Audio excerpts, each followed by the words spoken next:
What if everything we've been told about love is a lie? What if the poems, the songs, the stories, all of them were built not on truth, but on a beautiful illusion? And what if, behind every heartbeat skipped, every romantic daydream, there's something colder, more ancient, silently pulling the strings?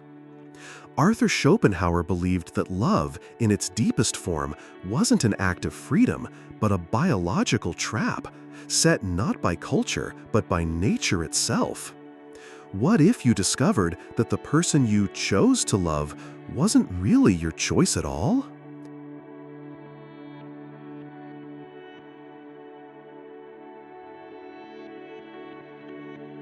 Why Schopenhauer still matters.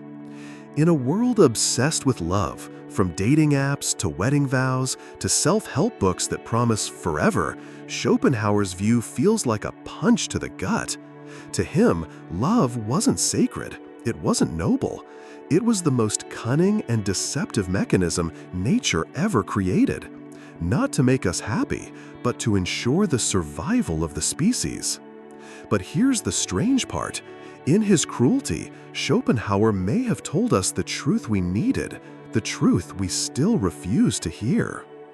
In this video, we'll dive into his brutal philosophy of love, why he believed love is not about the individual, how nature manipulates us through romantic illusion, and whether we can ever love consciously in a world ruled by instinct. If you find this kind of content helpful or thought-provoking, consider subscribing to the channel, liking the video, and sharing your thoughts in the comments. Your engagement helps grow a space for deeper conversations. Let's begin with the core of his theory, the will.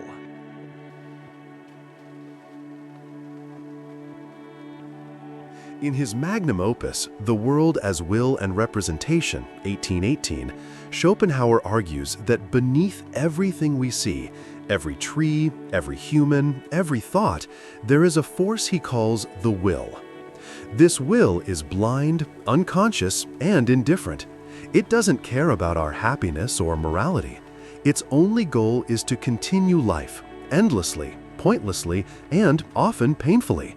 When it comes to love, Schopenhauer writes, "The ultimate aim of all love affairs is actually of greater importance than all other aims in human life. It is the composition of the next generation." W.R., Volume 2, Chapter 44. This is a radical idea. It means that our deepest, most personal desires, who we are drawn to, who we dream about, are not really ours. They are decisions made by the will, working through our biology to produce the strongest possible offspring. We think we're choosing love, but we're being chosen by something beyond us. If love is just a tool of nature, do we really have freedom in who we love? Or are we just actors in a play we didn't write?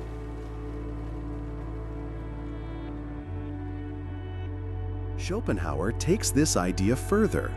He claims that romantic attraction is an illusion, carefully designed by nature to make us act against our own interest. He writes, "The will of the species deceives the individual with the illusion of being in love, so that he will serve it and make sacrifices that would otherwise be repugnant to him."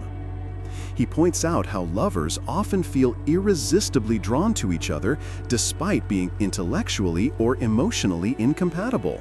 Why? Because their genes, not their minds, are in charge. This explains the tragic pattern many relationships follow: intense passion, union, child, disillusionment.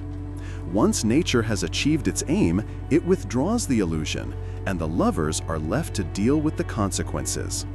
So-called romantic love is nothing more than a trap by which the will ensures reproduction, often at the cost of personal happiness. If the fire of love dies once its goal is fulfilled, can any love survive without falling apart?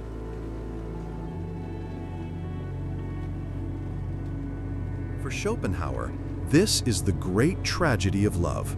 The happiness of the individual is sacrificed for the continuation of the species.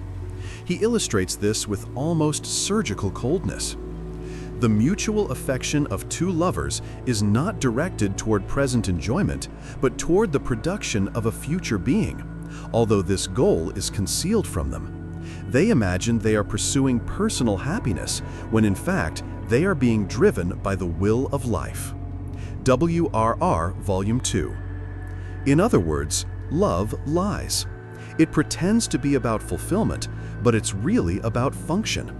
This deception, according to Schopenhauer, is not accidental. It is a necessary cruelty embedded into human experience.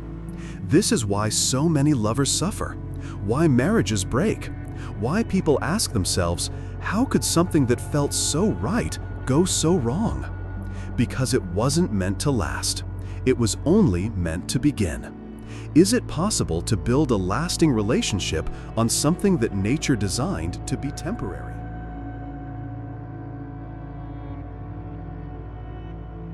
Schopenhauer doesn't offer easy answers, but he does offer clarity. If love is a trap, he says, the first step is to recognize it as one. Awareness, not denial, is the only form of freedom available to us. He even suggests that those who understand the deception and still choose to love might be engaging in something higher, a conscious rebellion against the will. Later existentialists like Sartre and Nietzsche would expand on this. Nietzsche, for example, believed that we must say yes to life, illusions and all, but transform them through creative strength. So perhaps in the end, love isn't hopeless, but it demands we see it clearly, stripped of fantasy, and choose it anyway. Can love still be meaningful after disillusionment? Schopenhauer's philosophy of love is harsh. It breaks the dream. It forces us to confront what we'd rather not see. But in that confrontation lies the possibility of a different kind of love. Not blind, not desperate, not delusional, but aware. To love after knowing its mechanics is perhaps the bravest thing a person can do. It is only through knowledge that man becomes free. Only when he sees the will behind the veil can he begin to choose.